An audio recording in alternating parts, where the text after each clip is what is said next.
देखिए latest episodes बिल्कुल ad free. Bharat Ratna doctor Bhimrao Ambedkar को कोटि कोटि नमन। ये कार्यक्रम डॉक्टर भीमराव अंबेडकर के जीवन पर आधारित है, जहां भारत की जनता के प्रति उनके योगदानों को पूरी सजगता से चित्रित और रेखांकित करने का प्रयास है। कार्यक्रम में दिखाई गई घटनाएं लब्ध पुस्तकों से ली गई हैं। इस कार्यक्रम के जरिए चैनल की ओर से एक विश्वसनीय, सजग और सकारात्मक प्रयास है कि डॉक्टर बाबा साहेब भीमराव अंबेडकर के जीवन की संघर्ष यात्रा एवं गौरव गाथा पूरे आदर के साथ घर घर पहुंचे और उनके योगदानों से सभी संपूर्णता में परिचित और आह्लादित हों। वो कहते हैं ना कि लोग पागल कैसे हो जाते हैं, तो देखो ऐसे हो जाते हैं। खुद का काम धंधा छोड़कर यहाँ लोगों के घर सजा रहे हैं। बस जनार्दन, जब देखो तब भकर भकर कुछ ना कुछ बोलना होता है तुम लोग को। तुम्हें चुप कराने के लिए अगर आज मुझे लड़ना भी पड़ा ना तो लड़ूंगा और हराकर तुम्हें चुप कराऊंगा। अरे इन्हें शांत करने के लिए लड़ाई करने की क्या जरूरत है?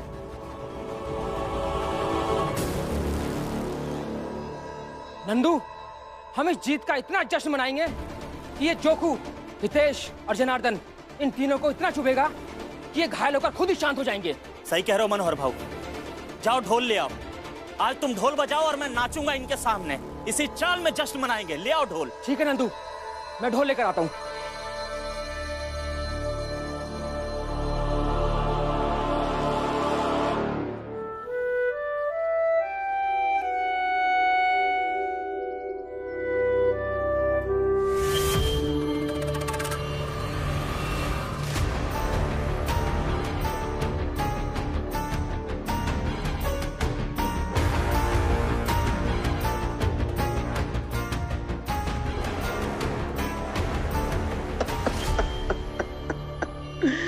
आज बाला का खेल खत्म।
चलो, यहाँ की कहानी खत्म।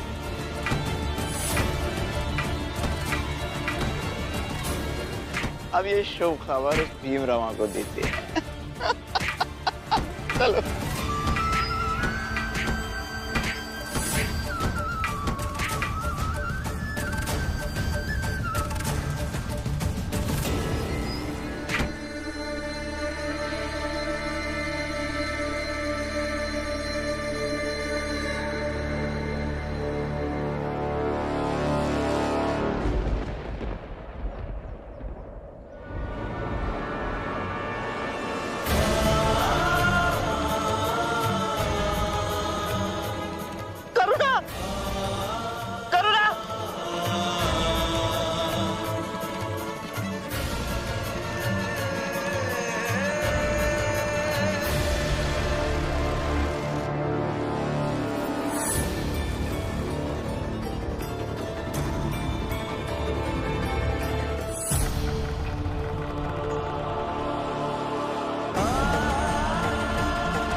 जीजा भाई, तू भी थोड़ा नाच ले।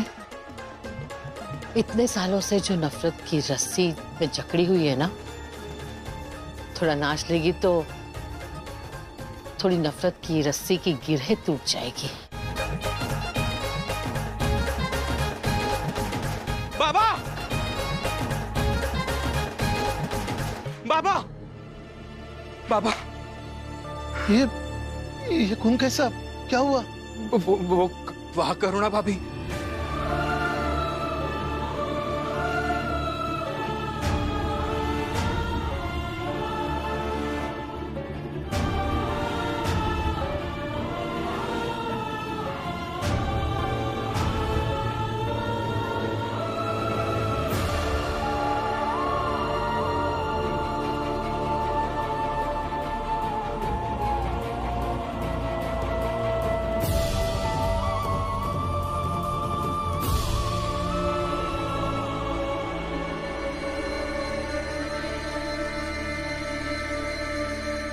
अरे गलत चीज का जश्न मनाओगे तो यही अनहोनी होगी।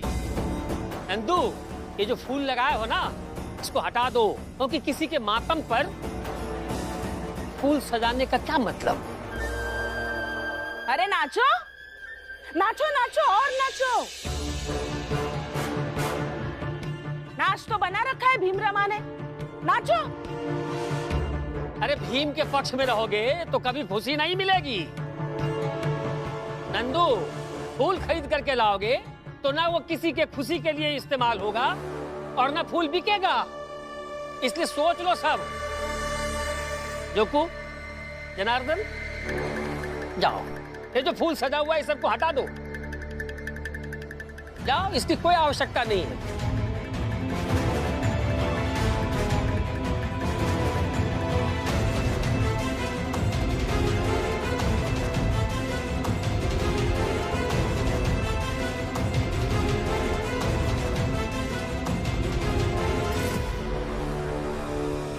नरोत्तम, आज बड़ा सुकून सा लग रहा है। आज लग रहा है कि हमारे उस दुश्मन भीमराव के खेमे में भी मातम है। वो भीमराव बाला से शर्त जरूर जीत गया, लेकिन बहुत कुछ हार भी गया। नरोत्तम, तुम्हें क्या लगता है कि वो डॉक्टर बाला की बीवी से क्या कहेगा? प्रचंड देव जी, डॉक्टर बाला की पत्नी से क्या कहेगा ये तो नहीं पता। हाँ, लेकिन ये पता है कि अब बाला की पत्नी अपने पति के सुधरने की खुशी नहीं मना पाएगी।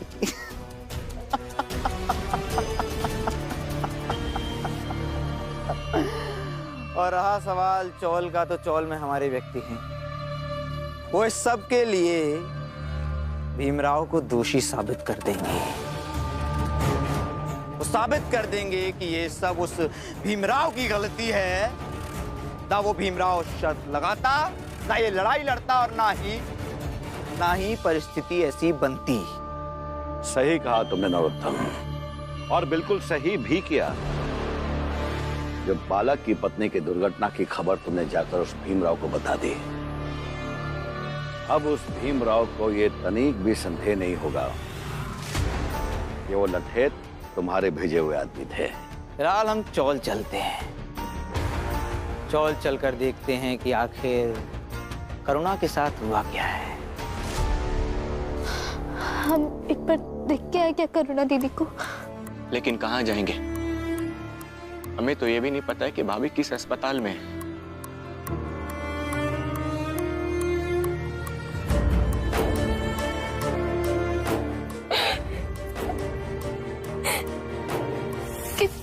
कितनी खुश थी दीदी जब बाला भैया को उनकी गलती का एहसास हो गया था।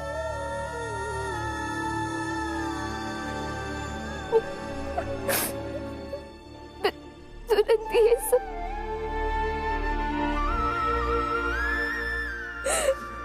लक्ष्मी, रो मत, सब अच्छा होगा।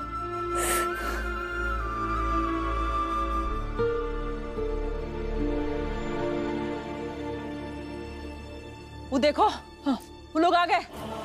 बाला भैया?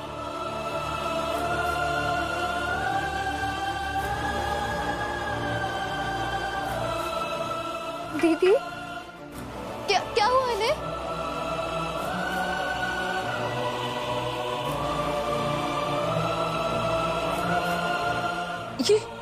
ये सब क्या है भीम? क्या हुआ है करुणा को? बताओ ना। मैं बताता हूं। इसका दिमाग सुन्न हो गया है।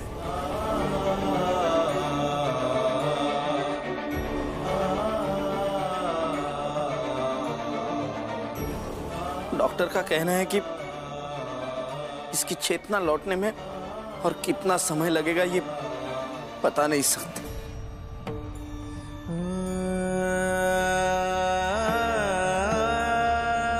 लेकिन मैं इसकी चेतना लौटाऊंगा। मैंने आज तक इसे बहुत दुख दिए,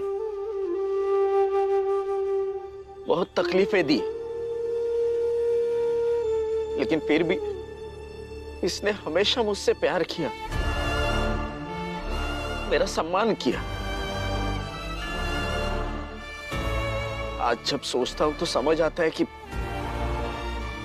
इसकी जिंदगी मैंने कितनी मुश्किल में डाल रखी थी।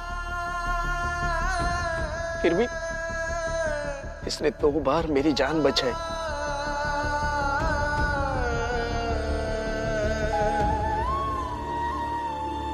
आज अगर मैं ऐसे यहां घायल पड़ा होता तो ये मेरी सेवा करती।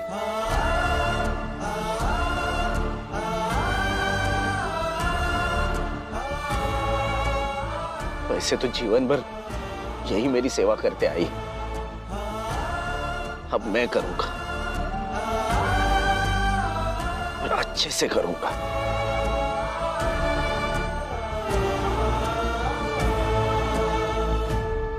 शायद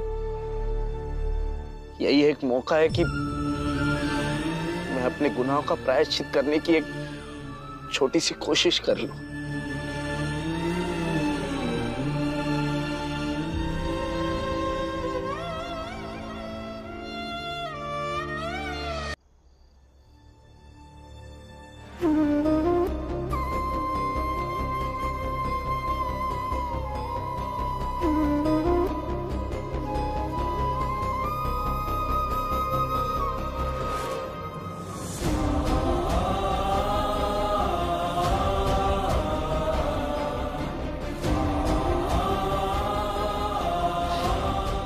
करुणा को अब जल्द से जल्द ठीक होना होगा और ये होगी,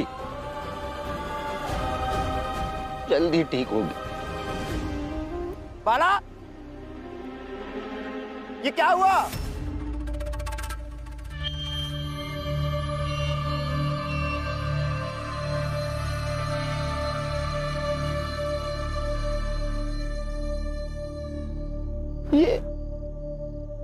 ये सब देखता हूं ना प्रचंड देव जी तो निराश हो जाता हूं।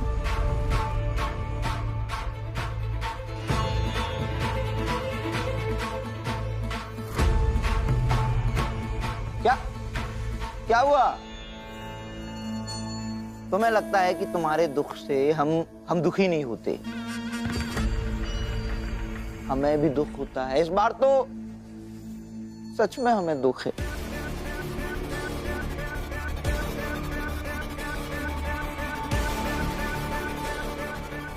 इस गरीब औरत के साथ ऐसा नहीं होना चाहिए था प्रचंड देव जी। बहुत ही अफसोस की बात है ये। हमें बहुत अफसोस हो रहा है। और ये फूल वूल ढोलक देखकर लग रहा है कि चाल में कोई जश्न मनाने की तैयारी थी, मगर जश्न तो मातम में बदल गया। नरोत्तम, ये प्रकृति कितनी क्रूर है ना। हाँ। पता नहीं क्या चाहती है प्रकृति। प्रकृति यही चाहती है प्रचंड देव जी कि मेरे बाला भैया और करुणा भाभी एक साथ रहे। इसीलिए तो देखिए ना, इतना सब कुछ होने के बाद भी भाभी घायल जरूर है, लेकिन इनकी सांसें अभी तक चल रही है। इसलिए आप चिंता मत कीजिए और अफसोस तो बिल्कुल भी मत कीजिए। अच्छा,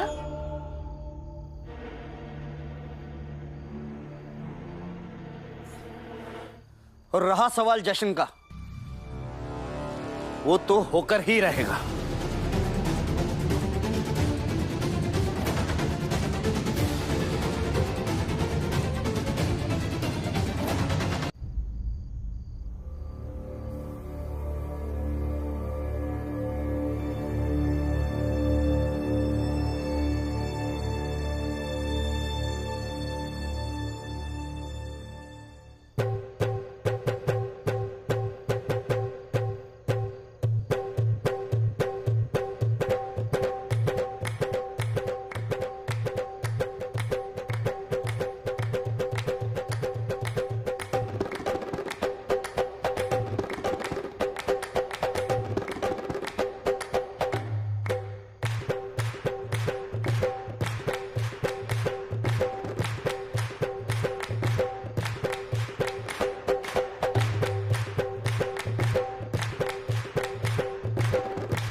जीजाबाई, ईर्ष्या की आग जलाकर राख कर देती है। संभालो अपने आप को। भीम की जीत और बाला की हार के बीच तू क्यों अपना खून जला रही है? खून इसलिए जला रही हूँ क्योंकि भीम के कारण करुणा की ये हालत हुई है और आपको भीम की जीत दिख रही है। करुणा खुद के पैरों पर खड़ी थी, आज वो चारपाई पर लेटी है। क्या ये भीम की जीत है? पता नहीं करुणा कब बोलने लायक होगी। क्या ये भीम की जीत है? लड़ाकू बना रहे थे ना भीम और रमा, आज वो अपाहिज बनकर पड़ी है। क्या ये भीम की जीत है? अब उसके इलाज के लिए पैसे लगेंगे। कहाँ से आएंगे ये पैसे? मेरे पति के पेंशन से आएंगे। और फिर उसके लिए मचमच किचकिच, जो थोड़ी बहुत शांति बची हुई है ना, वो भी भंग हो जाएगी अब। क्या ये भीम की जीत है? और अगर ये भीम की जीत है तो ये जीत आपको बधाई हो।